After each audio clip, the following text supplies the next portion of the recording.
What's up? Welcome to the S Files. Well, hello to my subscribers. If you're new here, welcome. I'm glad to have you. This is my real voice. I got a couple comments on my first video saying that my voice was AI. It is not. This is what I sound like, for better or worse. Also, no, this is not a Candace Owens channel. This is just where we are at right now. The S-Files, the premise of the channel is truth, and we will be covering a wide range of topics as we go on. This is just where we are at right now. And in this video, we are going back to last year, to CameraGate. And I have pulled some clips together that show the way that Candace can craft a narrative, kind of a manipulative story crafting, when this is supposed to be an investigation, according to her. So we're gonna take a look at these clips. There's a few of them, and they're long. Not too long, not ridiculous long, but we're gonna look at the clips, and I'm going to pause this first clip here. I'm going to pause it a couple times because there are a couple things that will be relevant to when we get to the second clip. Because basically we have two clips of her going over the same scenario, and you can see with the clips back to back. Now, they were done a month apart. Now I have them here back to back, and when you see them, you'll see what I'm talking about. So I'm gonna go ahead and start playing this first one. With this clip, pay attention to how in the beginning she keeps saying this individual or this strange individual, how she just makes it seem like the individual is very suspicious, because that's important, and I will show you why in just a minute. Address what many people have been emailing me constantly, asking me, Candace, you gotta look into this, you gotta look into this, look at these two strange men. We're gonna refer to this as CameraGate. It's CameraGate. And I want to say this, shout out to all of the internet sleuths, the TikTokers, the YouTubers, those of you who are not playing around and you noticed this, because I did not in the beginning. But yes, as I said, there's an individual who is at first, in the moment just after the shooting, he's like up on the rocks near the car that Charlie gets taken away in while he's being carried away. Let's take a look at that footage actually first. So let's look at that footage. And don't worry, there's no gore in this episode. Difficult for me to even look at that sort of footage. Take a look. You can see Charlie's there. And one of you guys caught this. You probably didn't even see it there. And we can get in a little closer. Do you guys have it slow it down, or do you guys just want to circle here? Okay. Right there.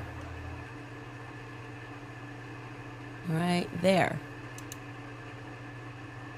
Okay, now to me, he looks like he's standing up against the wall, holding his heart like he's about to have a heart attack. But listen to how she explains it. An individual standing there. Again, I am just amazed at internet sleuths, as I was like, wow, that is very strange. That person appears to be calmly talking into their phone. It's like a circus around them. What's he doing? Who's he speaking to?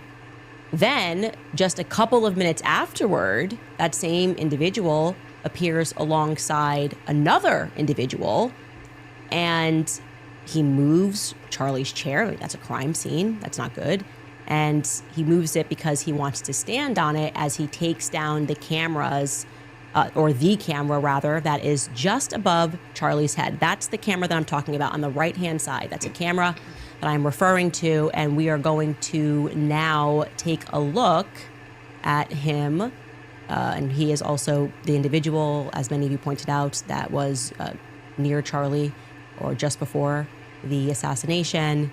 But let's check out that footage of... Okay. No, she said that he was near Charlie.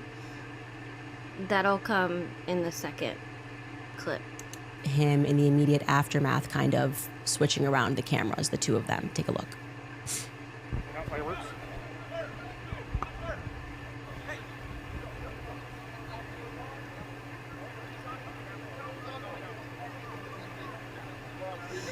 This area, as we cordon off this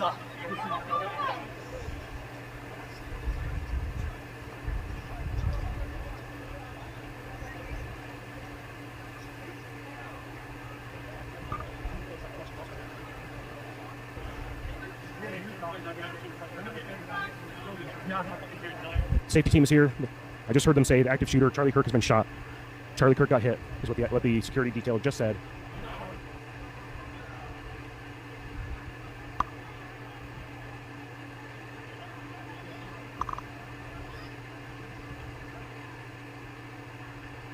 Don't worry, guys. We're going to get closer. But this is just a wide shot so you can see what's going on here, and then we'll get a bit closer. I know you guys have pulled apart this footage a million ways, and thank you for that. And here's the closer version of that. You can see, slowed down here, he pulls out the chair, he stands on it, and yes, that would be a big no-no for a crime scene. You don't move anything. He takes down the camera that is directly above where Charlie was sitting and would be able to provide, therefore, a lot of insight. And then you can see he kind of sits the camera onto the desk, and it looks like he removes the SIM card from it, or the SD card, if you will, which we're watching right here.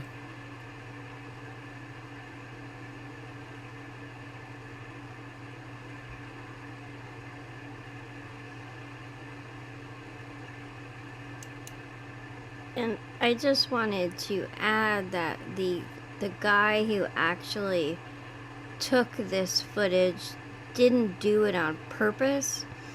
He was on Paramount Tactical. He was there, and when he caught this part that she's showing, he had just set his tripod down. His son and his wife were there, and he was waiting to meet up with them, and he just happened to set his camera down, and he picked this up, and in hindsight, he kind of wished that he hadn't. So I'm going when I saw this footage. Who is that? Like, actually, I should be able to figure this out because I've got a pretty big network at Turning Point USA. The person's wearing shades. I'm not recognizing the individual. And I reach out to somebody on the inside, and I'm just like, who's this person? And they tell me the person's name, and I go, oh, wait a second. And I look again. I'm like, I know this person. It's been a few years, but I know this person. This person's been around Turning Point for quite some time, for years. Like I said, back when I was working at Turning Point, early days. So, See? Okay. Now, she just said that she knows this person. That person was there when she was there. So, why did she spend, like 4 minutes speaking as if he was a strange individual, just to turn around and say, oh, wait, I found out who that. It just seems to make more sense to me that you would have started out by saying that you know who he was. It seems kind of instead of like reporting, it's more like storytelling, the way she did it. So I'm just going to reach out. Obviously, I know this individual. I'm going to reach out and I'm going to say, hey, what's up with this? Where is this footage? Why did you do this? What were you doing up there on the rocks? What's up? Like, this is not the first thing that I would do if I had just witnessed Charlie Kirk being shot. And I'll say this right now. He was extremely forthcoming. Like, as soon as I reached out, I just sent a text because I still had his number. And he was extremely forthcoming, immediately got onto the phone. And first and foremost, I should say, obviously, he's seeing all of these clips going viral. And he is fearful for his family. He doesn't have any security, and people... And that's another thing. She just blasted that he has no security. When Tim Pool said that Candace Owens has no security, he got blasted for saying that. Are looking, and he said, look, as you can see in the footage, I was sitting right to the left or to the left of Charlie when Charlie got shot, and I instantly knew that he was not going to be okay. I instantly knew that he was dead. And that right there, I instantly knew.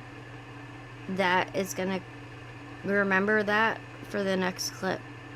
And I then, as you can see, people that are running, anybody that was in that zone, ran to the back, and he caught his breath. He wanted to check in with and communicate to other people that were working with and around Turning Point USA. That's why he's on his phone, communicating to them what had happened. That's what he told me.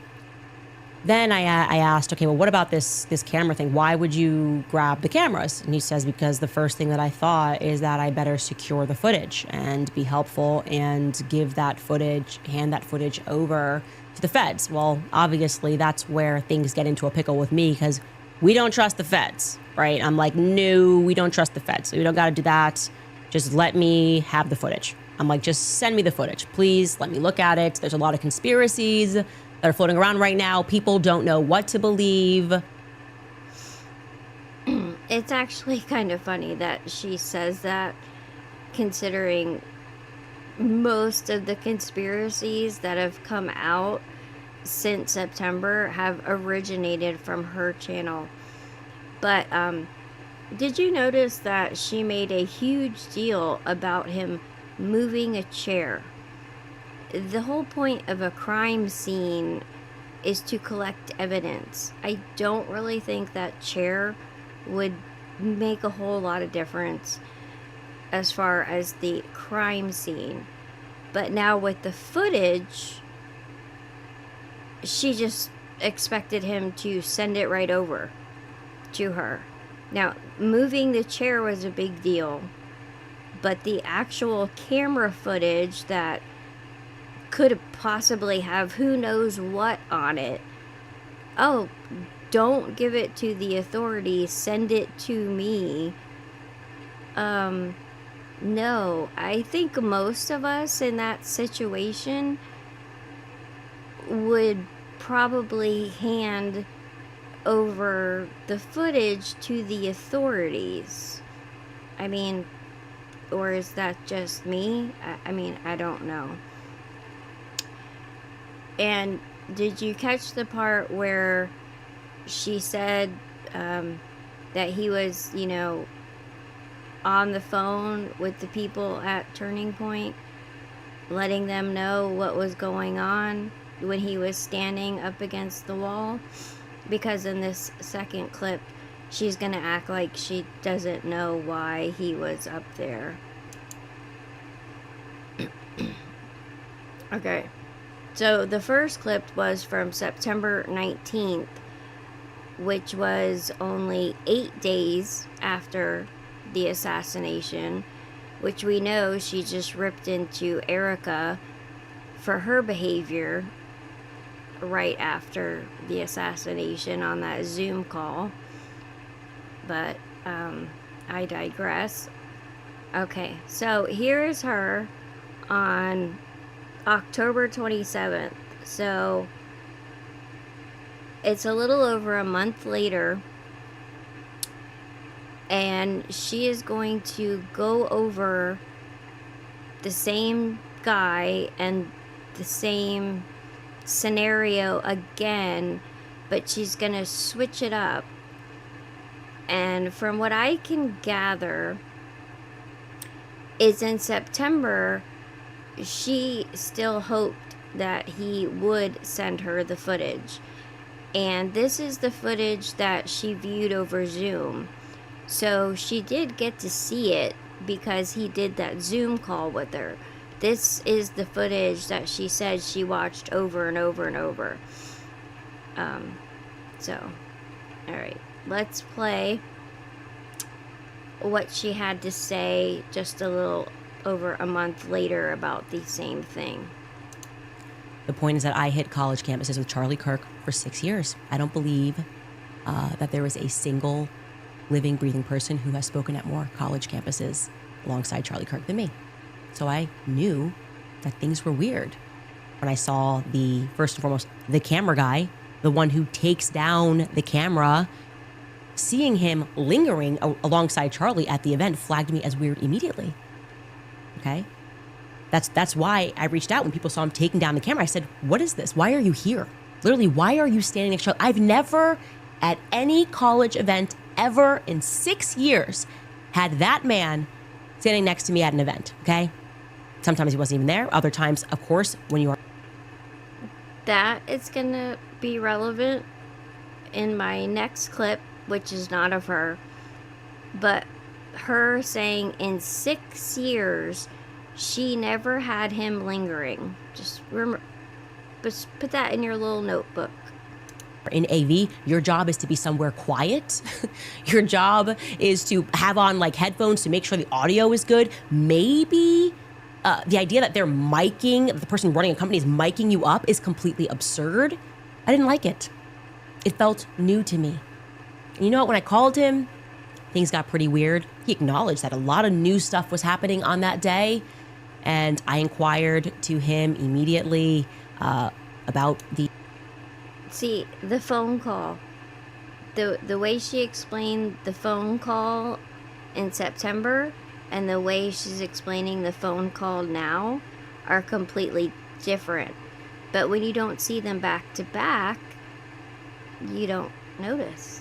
These subtle changes that I recognized. And the thing that struck me as wrong was that he lied to me. I don't know why he was lying to me. But a lot of the things that he said didn't make sense. And I'm going to speak more thoroughly about what it was that he said, because obviously I recorded the phone call. I, of course, asked him why he took down the cameras so quickly. I asked him to, first and foremost, simply show me the footage, because that's all I wanted to do. I'm thinking again, we're all going to get the band back together and solve this murder. And it got weird. It got really weird. I said, I just want to see the footage so I can debunk. I know that you don't want to put more footage out there. That's fine. But just show me the footage so I can debunk all these internet conspiracies that you were hiding something. I was not suspicious of Turning Point at all, actually, when I called. And I asked him again, what's the reason? What's the reason for taking down the cameras quickly? Why hasn't the footage been released? Let me see it. And he told me that he had spoken only to Erica and the feds that he had regarding the footage, that is. He specifically told me that, as I said earlier, that he had secured that footage because he wanted to prevent Erica, as I told you, from having to relive that moment. And that made entirely no sense to me. I told you guys, because we all can watch Charlie Kirk be murdered over and over and over and over and over again. So how are you sparing any emotions here by taking down the back footage? And then it made even less sense to me and appeared to me as a lie once I saw the footage on FaceTime, when I realized that there was no blood. See, right there. She just admits she saw the footage. But the way she's talking, send me the footage. Why does she have to have the footage in her possession? He showed it to her. Wasn't that good enough? On Charlie. So it was the least traumatizing footage of all. Why be so secretive about it? He then told me that he needed to speak with Turning Point lawyers first to see about releasing the footage. I said, okay, fine. I let him take a couple of days off, and then we got back on the phone. And I said, look, that's kind of a BS excuse too, because you run your own company and the footage is owned by you. He then said, okay, yeah, I do own the footage. I just wanted, just coordinate, check, whatever. Okay. Yes, he owns the footage, but by that time it had been handed over to the authorities, and he probably wasn't supposed to share it with anyone else, which makes sense. Pretty much to not all of us. It makes sense to many of us why he wouldn't share the footage after he gave it to the authorities. Kind of a lie number 2-ish. Then he said something that really bothered me. He said, I don't know how to send the footage. Like the file was too large. Oh, I was born yesterday. So you run an entire AV company and you don't know how to send footage. That didn't smell right to me. It got even more bizarre. He told me, and this is why. And that's also two separate things, like running a company and sending footage wouldn't necessarily be something he would have to deal with. It's not strange. And the excuses he's giving her, that's just because he doesn't want to send her the footage. I mean, it's pretty obvious to all of us why he's giving her those excuses, because he doesn't want to he should have just came out and said, hey, I don't want to send you the footage. But then, he could have kind of avoided some of this. I mean, I will say that, he should have just been like, hey, you know what? I'm not sending you the footage. And I was extremely uncomfortable. He said, after I offered, you can just use WeTransfer. He said, I don't want to just send the footage over the internet that's behind Charlie's head because I'm worried that Google might hack me. I swear, on everything I love, that's what he told me. He was afraid that Google was going to hack him. So at this moment, I got a little bit, I looked at my team and I started snapping across the table and I was like, I said to them, literally, guilty of something. I don't know. This is weird. What a stupid lie. I mean, what do you mean just Google? So I said to him, let's just pretend that does happen. For whatever reason, Sergey Brin is sitting around and he's going, I want to hack this person because I want to see footage behind Charlie's head. Does it. Whatever. And then he gives the footage to Fox News, CNN, and they play it. And what happens after that? I said to him. Oh, I know what happens after.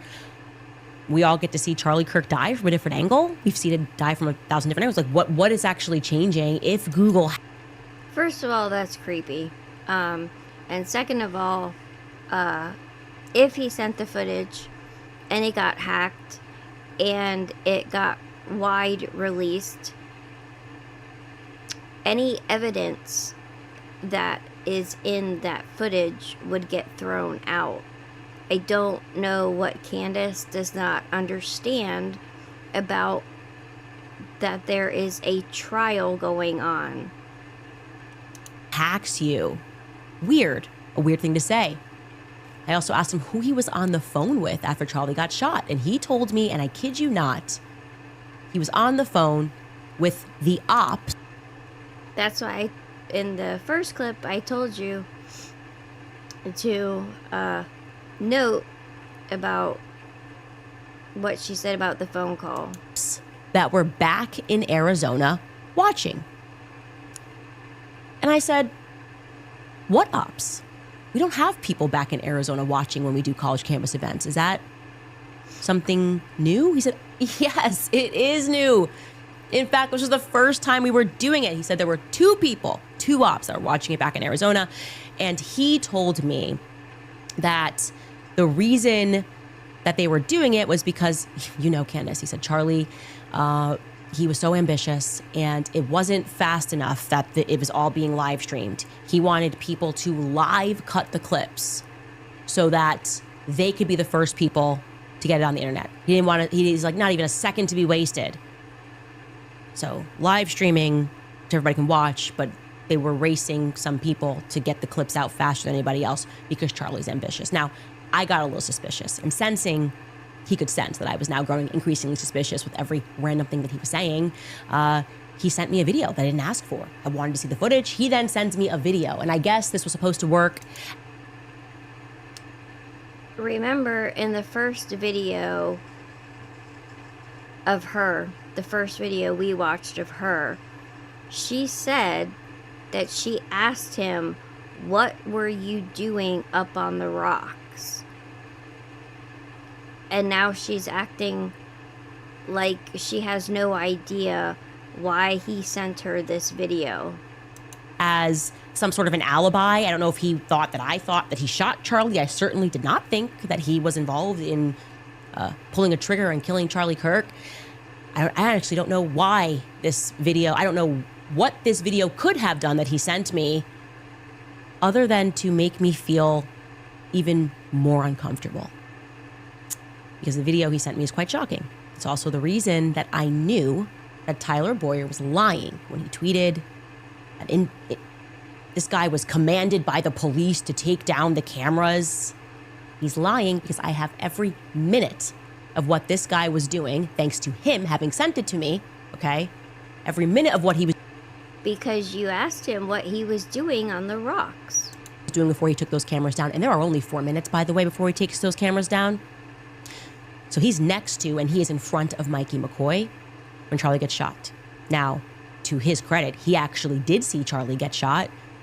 He saw, like, a split second, sees Charlie bleeding and runs, and doesn't run very far. He just runs a couple of yards away. Now, I should mention that the camera guy, he too was also brought into the company by Tyler Boyer, okay? And if you have worked with Charlie for this long, over a decade, and you watch Charlie Kirk get shot, what do you do? What would you do? I'm asking you this question at home. What would you do? I say two things that are pretty commonplace, right? You choose between fight or flight. You run towards him or you run away, and you run away far because you don't know what's happening. Is it one shot? Are there multiple people? Are you being pursued? There's no way to process that. If you are going to be in flight, you should be sprinting and maybe calling 911. That's what I would have done if I wanted to run away and not towards Charlie to make sure he's okay. But this second close friend of Charlie chose to run just a few yards away up to a grassy knoll to take out his phone. A couple of seconds later, he takes out his phone and he begins recording himself. It's a selfie video. He takes a video of himself. So let's watch that video.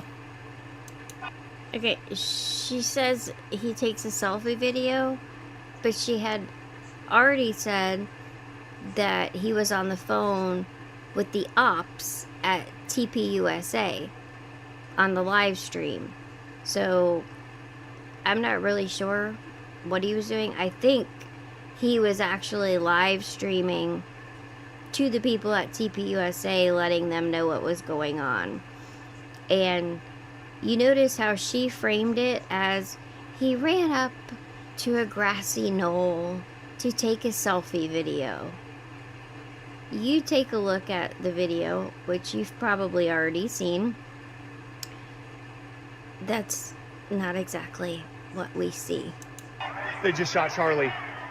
They just shot Charlie. They just shot Charlie.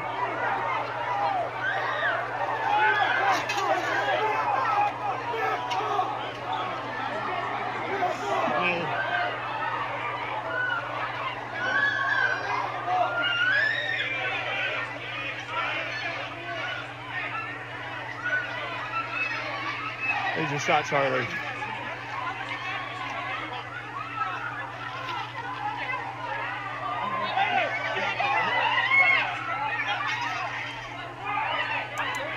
I mean, that poor man, he's shaking. You can see him shaking.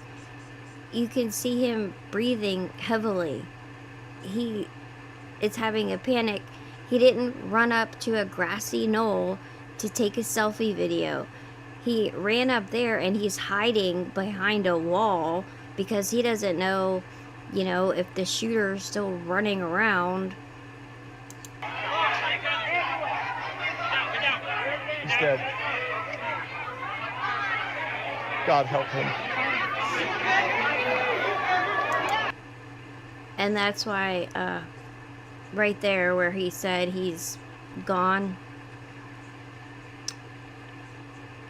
that was, in the first video, Candace acknowledges that Terrell here was close enough to know that Charlie was gone right away.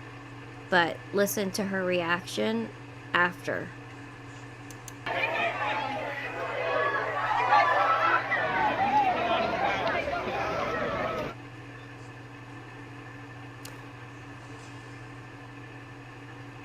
That's the first time it was announced, actually, that Charlie Kirk was dead.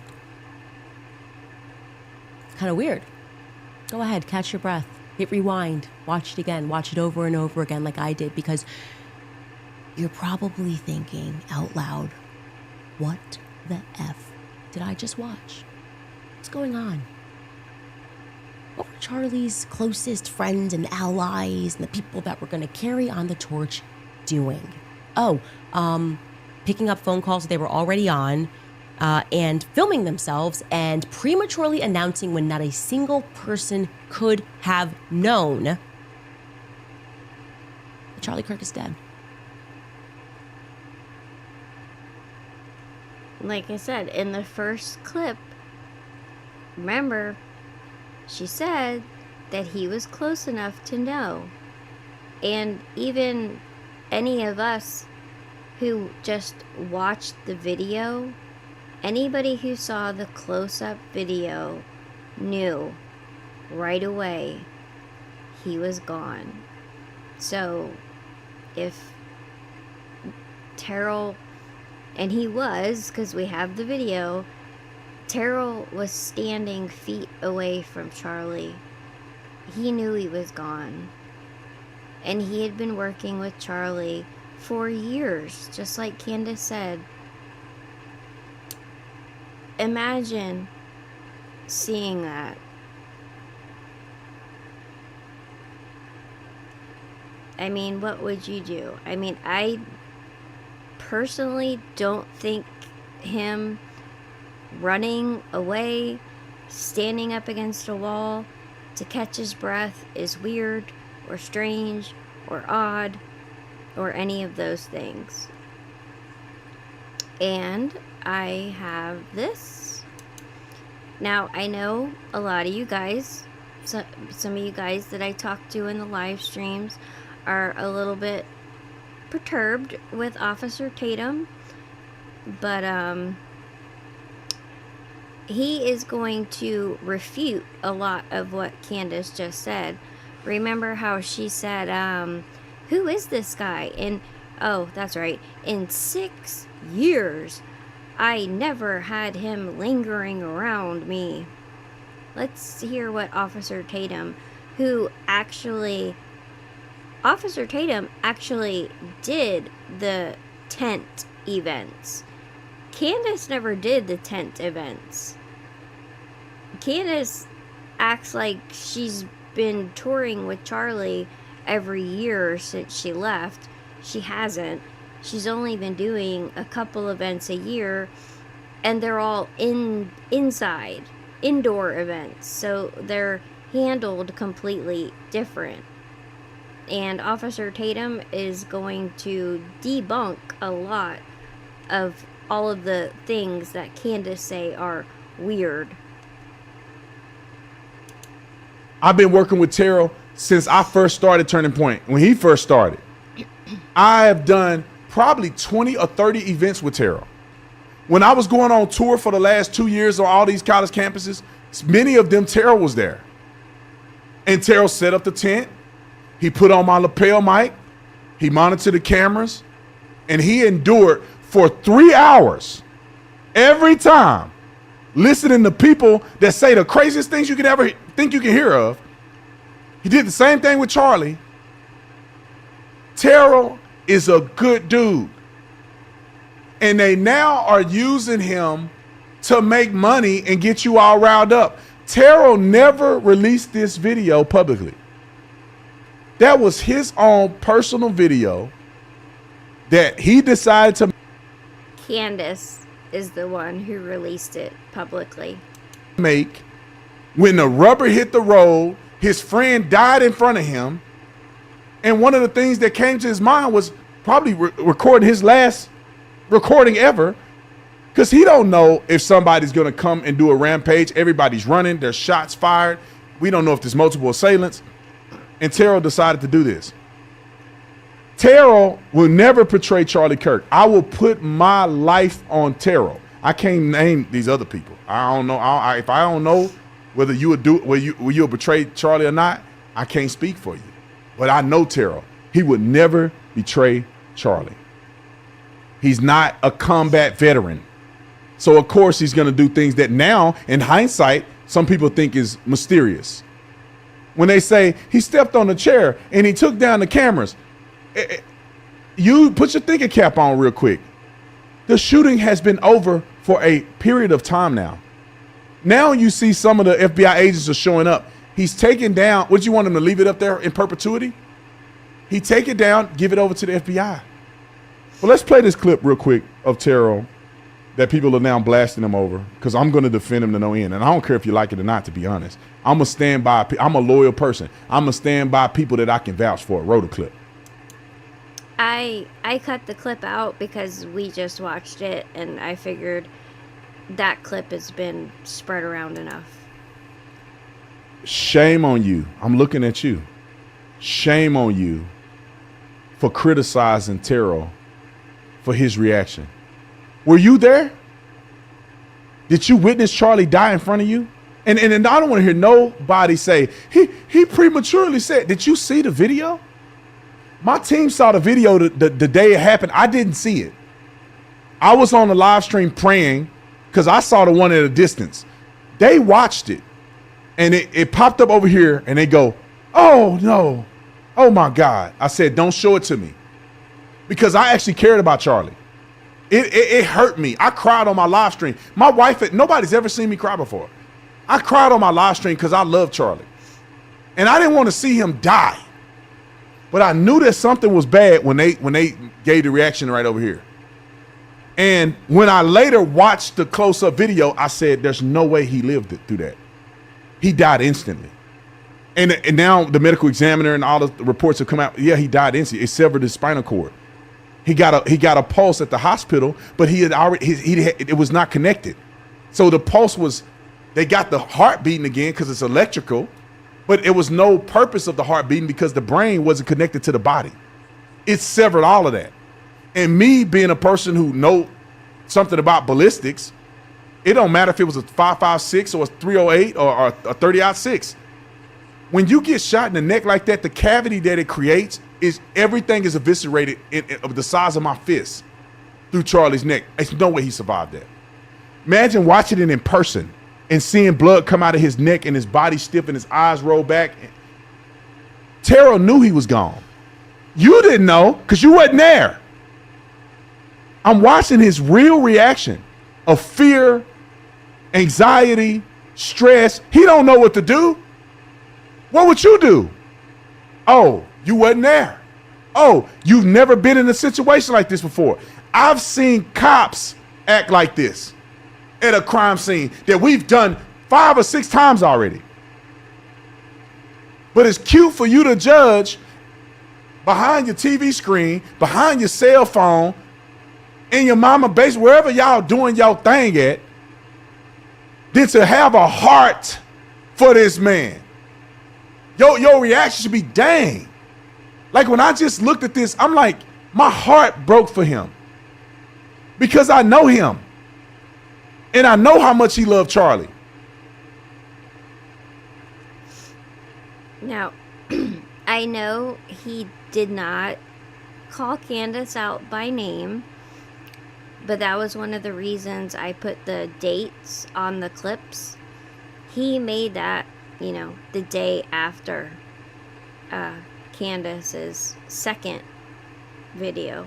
So, alright guys, this is the last one. This is Paramount Tactical with Andrea Burkhart, and she is going to explain how removing the SD cards was not a big deal. Should he have left it in the camera? Does it make the evidence inadmissible? Fathers many on X. Was he tampering with evidence when he did that, in your opinion? I mean, physically removing it, if he's not like trying to destroy it or trying to conceal it or something like that, then no, he's not tampering with evidence. It is his property, and until law enforcement seizes it, you know, legally and secures it, either because they have a warrant for it, that's a judge saying you're required to turn this over to me, or what happens far more often in a case like this where you have cooperative witnesses, they just agree to give it to you. He has the right to do whatever he wants with it. So it's not a legal problem in that sense. Where the issue, if there is any issue with this at all, comes up is with chain of custody. The fact that he took it into, you know, his possession, didn't leave it in the camera, does that pose any sort of risk to the integrity of what is on that disc? I don't know offhand of any way that it would. I mean, if he's downloading it, editing it, I mean, whatever, there's going to be a digital record in the file, in the metadata associated, you know, with the file. So again, most of this stuff in the digital arena can be accounted for if there's any type of issue like that. So that guy, so he by securing that, he did not commit a crime. No. Okay. No. Gary, in the charge document. So there you go. CameraGate was a big nothing burger. That, you know, that was one of her conspiracies she came up with back in September. She's been going after Turning Point from the beginning.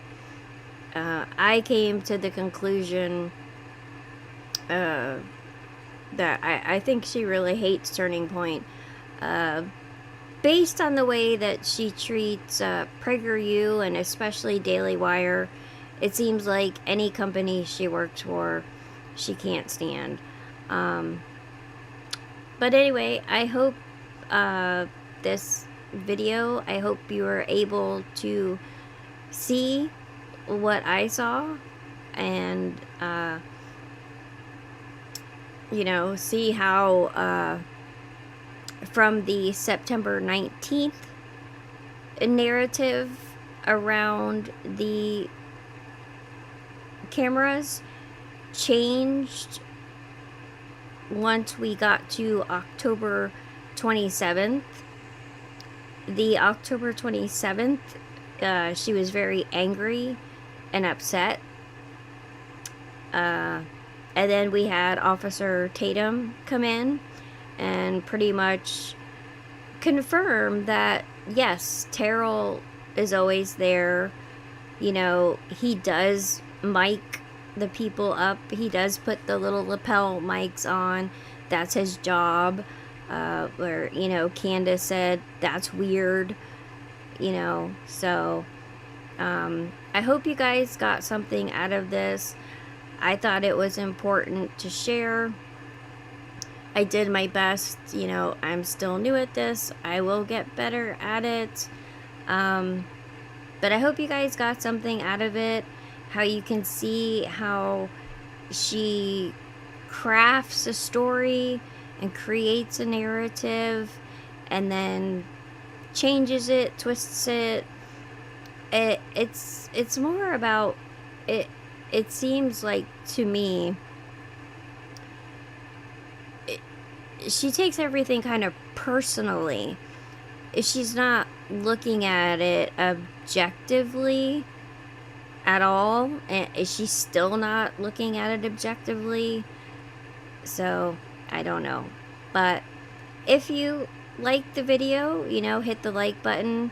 If you want to subscribe, go ahead and subscribe. Like I said, we will definitely be covering other content besides Candace. That is just where we are right now. It's, you know, truth. The S-Files is about truth, and that's where we are right now. So anyway, all of you guys have a good night. Stay safe, stay blessed, and I will see you next time.